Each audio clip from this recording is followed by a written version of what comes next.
Oyahode ndi nyamata amene ankafuna kulemera mwachidule. Anampeza nzake, anamufuruzira nzake anamuwuza zoti kuli mkulu wina wake Sing'anga amene ndikumudziwa angathe kuthandiza. Oyahode analosangalala, okay chabwino.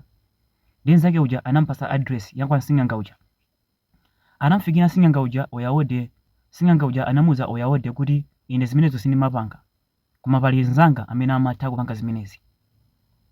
Anamuwuza ubwereso mmawa. Oyahode anapitanso kwa Sing'anga uja mawa lake. Atafika kwa Sing'anga kuja anamuwuza nzanga uja ndakamba naye tiye kwawo. Atafika kwawo kuja kwa nyamata uja anawuza Sing'anga zake kuziwa chani munthu uyu ndimupangira mankhwala, koma mankhwala amene tipange panopa ndoti ife tilemere osati iyeyo. Anamufunsa Oyahode, walimba mtima ufuna ulemera? Oyahode ananena zoti eya ndifuna ulemera, kaya mundilemesa kwa 5 years kena kundimwalira after 5 years ndavomereza, chimene ndifuna ndikhala ulemera, kaya kwa zaka ziwiri libe nazo ntchito. Anamona mmene akulimbira mtima anati okay fine ndikupanga zimenezo ubwere mmawa.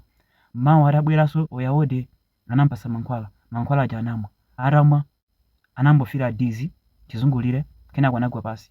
Atagwa pasi anthu aja anamugwira Oyahode ndikumupha, ndikudula ziwalo zija makagulitsa.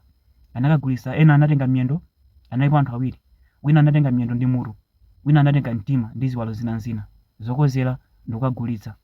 Amagulitsa 15k naira, 20k naira ziwalo za Oyahode. Omwe ndimene anafera Oyahode. Ndi mayi akeno ankafufuza kuti mwana wanga ali kuti. Ayesetsa afufuza samampeza chifukwa Oyahode anawuza mayi ake kuti ndikupita kumpira ndikuonera mpira.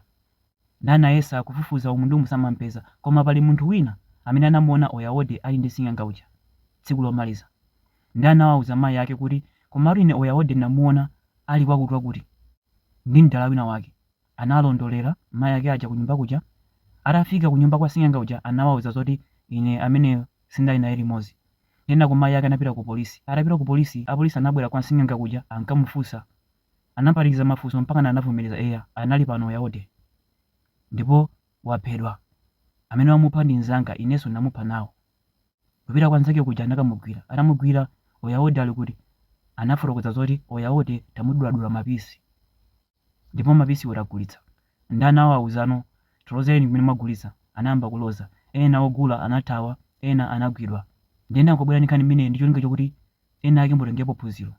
Anthu aku Nigeria ndi oyipa kwambiri, chonde osamakhulupirira.